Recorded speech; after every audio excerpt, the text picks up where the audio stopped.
Porsches had to have room enough for a second passenger, and in those days they also mandated an amount of luggage space that you had to have as well.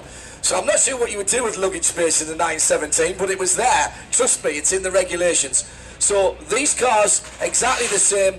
If you look at the cars, particularly when they're completely undressed and they have all of the bodywork off, as John said earlier on, they look like a Formula car. It's a carbon fibre monocoque with the suspension and the engine bolted on as an integral part of the car itself. And basically all they've done is, instead of having a very slim cockpit for somebody the size of Katie to jump into as a driver, a flat race jockey the size of, you know, Lewis Hamilton or whatever, then they've widened it out a bit so that people like me can go and drive sports cars. Though I'm sure that John would never let me drive the Acura, to be quite honest. But yes, you're right, it does go back in history, and long may it be a difference, to be honest, because it does make all the cars look slightly different.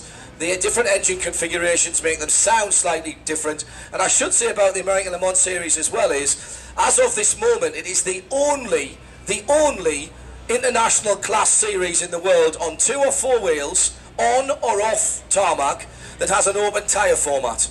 Everything else have a spec tyre. MotoGP, World Rally, Formula 1, IndyCars.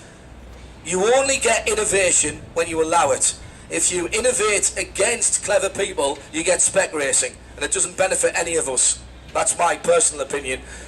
We drive forward when we're being clever, and I think that's one of the best things that motorsport can do for all of us in the next few years. So take another question.